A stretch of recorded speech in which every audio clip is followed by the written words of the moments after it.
Mbote na bino nyonso bozolanda nga na chaine na nga Beautybylovely na kombo na nga Louangelema. Nayeli bino lisusu video ya sika. Na video oyo nakomeka kosala 4 crease pour la première fois. Ndeti bozomona bino moko na bandi nanu kosala makiki na nga na brosser yango bien et puis naye kotrace yango lisusu na crayon na nga ya brin.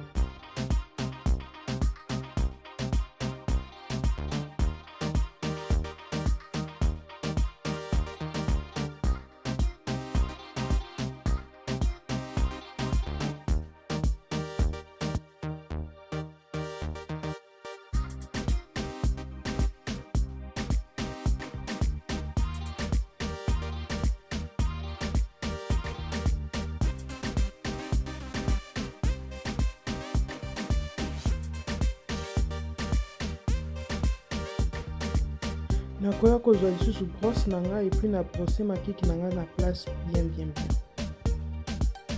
Siko nakoya kozwa concealer na nga mpona tracer makiki na nga po ekoma na forme moko ya kitoko.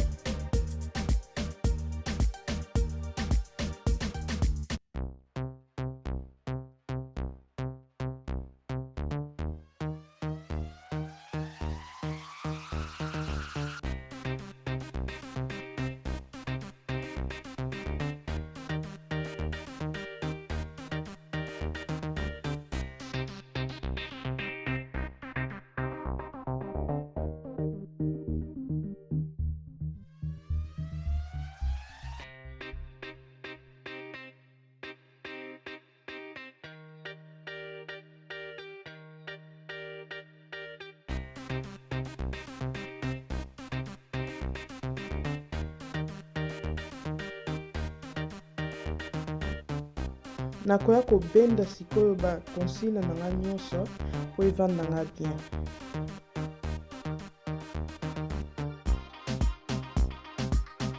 Nakoya kozwa kaka le même concealer wana yango nakotia yango comme base na miso na nga.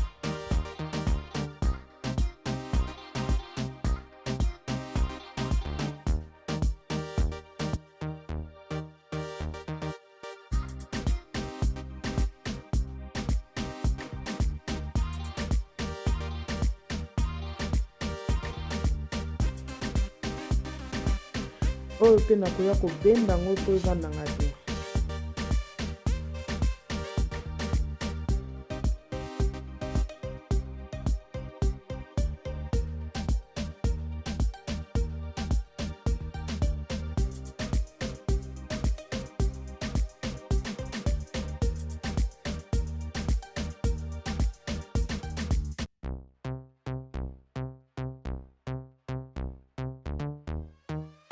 Nakozwa sikoyo couleur moko ya brun yango na nazotia sikoyo na miso na nga.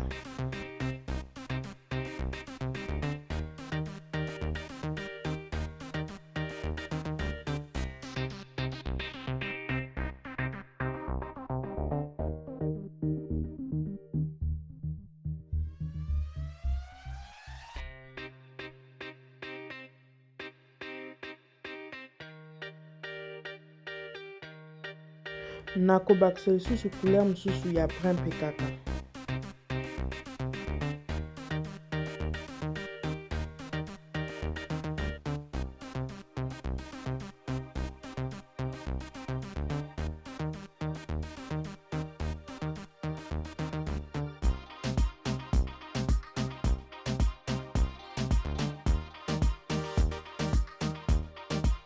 Sikoyo nakoya kozwa brosse moko ya propre nakobenda ba couleur nyonso esangana.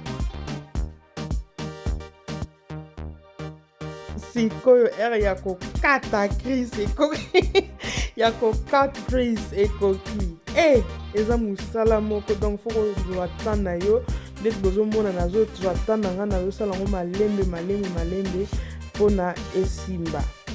Soki botali bien na misu na nga bomonaka misu na nga eza plié donc eza double quoi.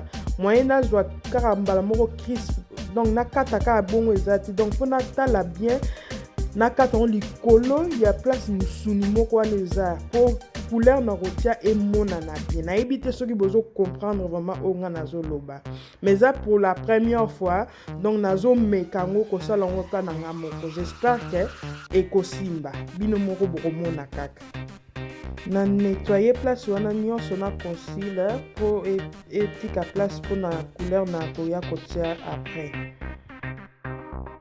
na kobenda concealer oyo pe lisusu malamu bien makasi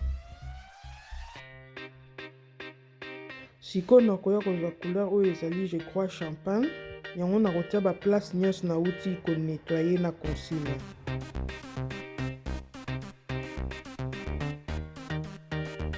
nazozwa ta na nga vraiment ndeti bozomona nalingi kosala bafoti te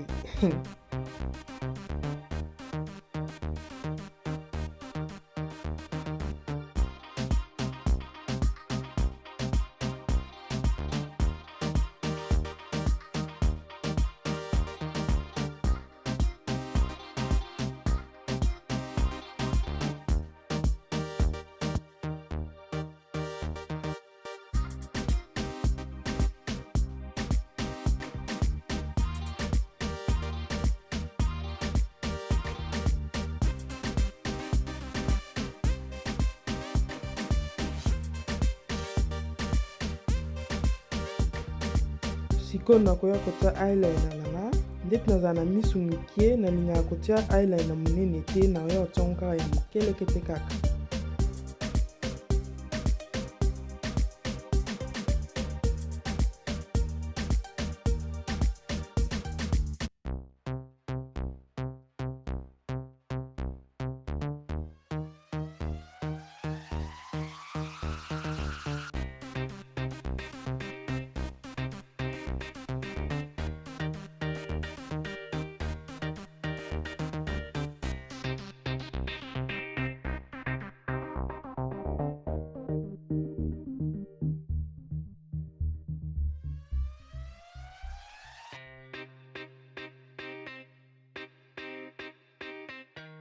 nakoya kopangisa sikoyo bacouleur nyonso ekoyaki na elongi na nga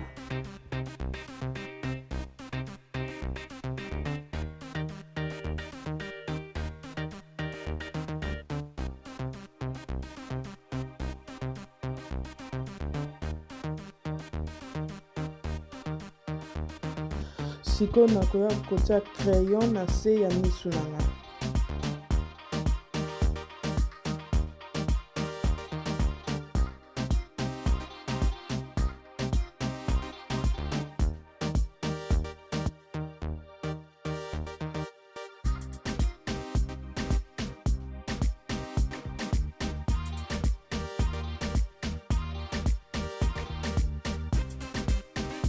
nakoya kotia sikoyo mascara na basourcil na nga ya se nabosanaki koloba natiaki deja bafossile na nga off camera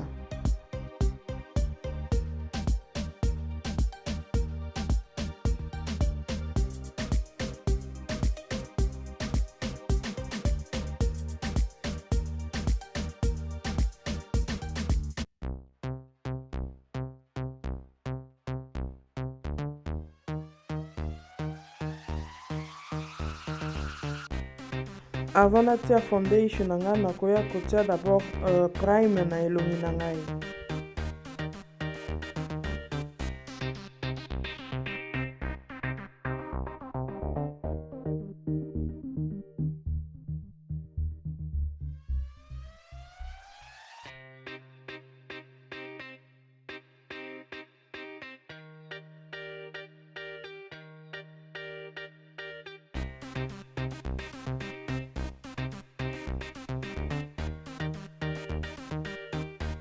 sikoyo nazotia foundation na ngai ya mek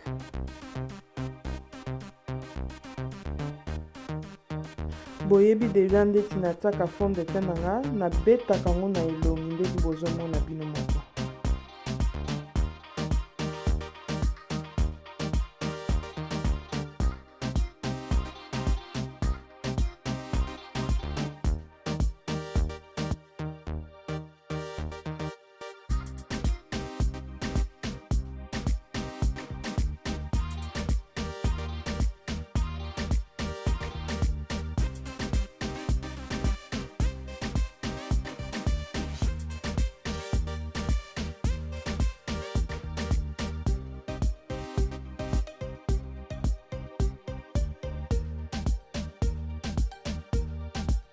nakoya sikoyo kotia concealer na nga na se ya miso na nga na zolo na nga na mbunzu na nga likolo ya mbevo na nga na libefu na nga.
Nakoya kobenda concealer oyo lisusu bien.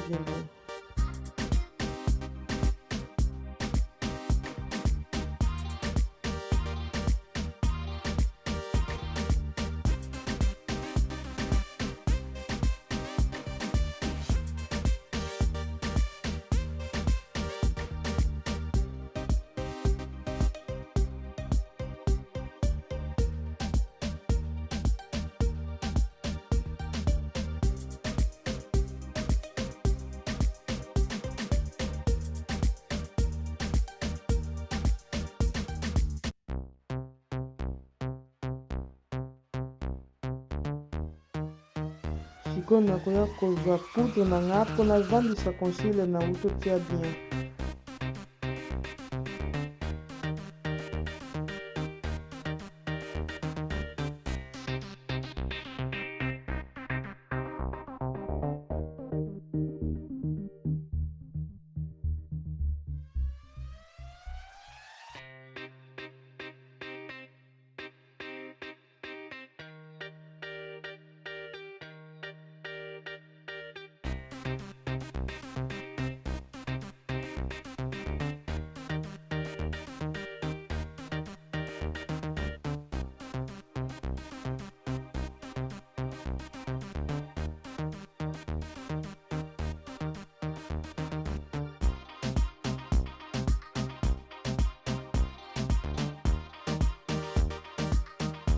Nakoya sikoyo ko contour elongi na nga.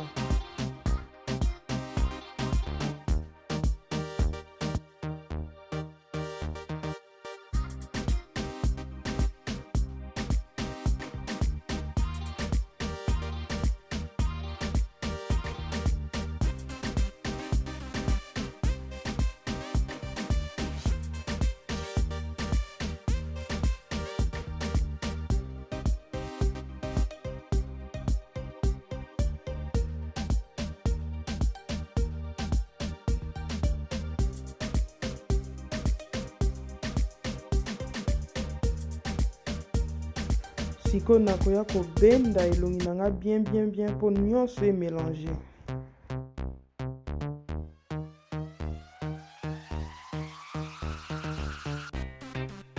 Nakoya kotia sikoyo blush na nga na mabundi.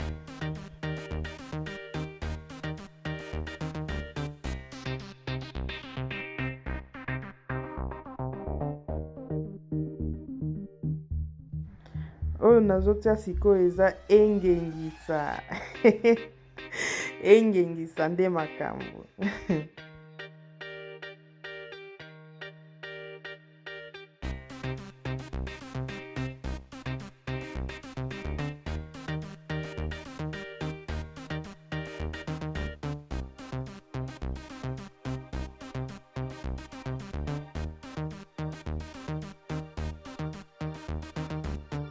Nakoya lisusu kobenda nyonso na brosse na nga. Na mbebo na nga nakoya koutilize crayon moko ya brun. Après nakotia rouge à lèvres moko ya nude. Likolo nango nakobakisa gloss.